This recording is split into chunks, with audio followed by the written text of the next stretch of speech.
Let's talk about a mind-boggling amount of money. The kind of wealth that gets created in the blink of an eye by a tech company that, frankly, a lot of people had written off. In this new age of AI, the fortunes being made are so big, the numbers don't even seem real. Okay, just look at this number. $412 million. That's not a company's yearly profit. That is the amount of money Oracle's CEO, Safra Catz, added to her personal net worth in just 6 hours. 6! That's an almost unimaginable fortune, and it was made in less time than a typical workday. And believe it or not, it gets even bigger. $90 billion. That's what Oracle's founder, Larry Ellison, made in a single day. A single day. His fortune skyrocketed so much that he's suddenly right back in the race with Elon Musk for the richest person on the planet. This isn't just about cash. It's a massive power shift happening right before our eyes.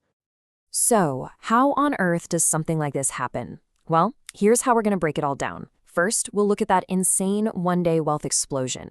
Then we'll get into the AI engine that's making it all possible and the person who architected the whole deal. We're also going to explore this weird paradox of massive growth happening at the same time as layoffs. And finally, the most important part, we'll connect the dots to what it all means for you. All right, let's dive into part one, billions in a day. It's kind of wild, right? A company that's been around for almost 50 years is suddenly generating wealth like it's 1999 all over again. So you've got to be asking, in a world with giants like Amazon and Microsoft dominating the cloud, how did Oracle pull this off? I mean, what did they do? It wasn't some brand new gadget. The answer is actually a really clever, really strategic pivot that put them dead center in the middle of the AI gold rush. And just to give you a sense of scale here, Oracle's value shot past $920 billion. That means it's now worth more than household names you hear about every single day, like Walmart and even JPMorgan Chase. For a company that most people just associate with, old school business software, this is a stunning transformation. This was all fueled by a stock surge of nearly 40%. But here's the absolute key, the real kicker. Wall Street wasn't cheering for last quarter's numbers. Nope. They were placing a massive bet on what Oracle is going to do for the rest of this decade. It's all about the future. So let's get into the engine driving all this. It's all about powering AI. See, the secret sauce here isn't just another piece of software. It's about building the fundamental digital backbone, the plumbing, really, that the entire AI world needs to even exist. And hey, don't just take my word for it. The CEO, Safra Catz, she put it pretty bluntly. She said Oracle has become the go-to place for AI workloads. Now, that is a bold statement. She's basically saying that the biggest and baddest names in AI now have to come to them to get their work done. And you know what? She's not exaggerating. Just look at this list of new partners. You've got OpenAI, the people behind ChatGPT. You have Elon Musk's xAI. You have Meta. Even the companies making the chips, the actual brains of AI systems like NVIDIA and AMD, they're all signing up. It's literally the who's who of the entire AI revolution. And all those deals lead to this next jaw-dropping number, $455 billion. Now that's in something called remaining performance obligations. That's a fancy way of saying it's guaranteed future money. These are signed contracts. It's a pipeline that is just stuffed with cash for years to come. And this is where the story gets really, really interesting. The company actually missed its recent earnings targets. But, and this is amazing, it didn't even matter. Investors just shrugged because they were so completely captivated by Oracle's plan to grow its cloud revenue 14 times over by 2030. They're not buying the company that exists today, they're buying the AI monster it's promising to become tomorrow. So, who is the person behind this massive strategic shift? Who's the architect of this incredible deal?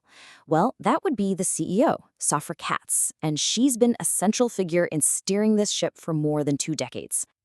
Her journey at Oracle has just been this steady, methodical climb. She came over from Wall Street way back in 1999, became president just 5 years later, and has been the CEO since 2014. This move into AI wasn't some lucky break. It's the result of decades of experience and planning. And her whole competitive philosophy is actually pretty simple. Being number one is very, very important. It's not just about being a market leader for her, it's about defining the entire market. And you can see how that mindset drove Oracle to go all in on being the top dog in AI infrastructure. So, how did that philosophy lead to that $412 million payday? Well, it all comes down to how she gets paid. Her base salary is less than $1 million.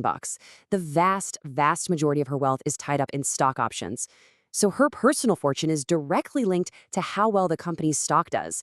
When the company wins, she wins. Big time. It's the ultimate incentive. But there's another side to this story, and it's a lot more complicated. Because at the exact same moment all this record-breaking wealth was being created for the folks at the top, Oracle was also carrying out a pretty significant workforce restructuring. In other words, layoffs. It really is a tale of two oracles. I mean, look at this. On one side, you have this unbelievable growth. The stock is soaring, the founder makes $90 billion, the CEO's fortune is now over $3 billion. And then on the other side, you have company-wide layoffs, serious cost cutting, and a ton of uncertainty for employees, right here in the US. The contrast is pretty stark. And this isn't just an Oracle story. It's a trend we're seeing all across the tech industry right now. Companies are pivoting hard and fast to optimize for AI. And that often means making really painful cuts in older parts of the business to free up money and resources to maximize that future shareholder value. So that brings us to the final, and I think most important question. What does all this mean for you? How do these huge numbers and boardroom decisions in Silicon Valley actually connect to your everyday life? You might be thinking, hey, I don't use Oracle software, so what do I care? But the thing is, Oracle's new dominance in the AI world is creating these huge ripple effects that touch almost everyone in the US, whether you realize it or not. The easiest way to think about it is like an AI supply chain, right? All those cool AI tools you use every day on your phone or your computer, the chatbots, the image generators, all of it, they need a ridiculous amount of computing power to run. And that power comes from the cloud. Well, guess who is increasingly providing that cloud power? Yep, Oracle. So let's just boil it down to the three big takeaways for you. First, your tech. The AI services you rely on every day now depend on Oracle's infrastructure just to function. Second, your job. This whole situation is a massive signal flare for the job market. It's screaming that AI skills are what matter now. And third, your economy. This shows that AI is creating absolutely enormous economic value, but the distribution of that value is becoming incredibly concentrated at the very top.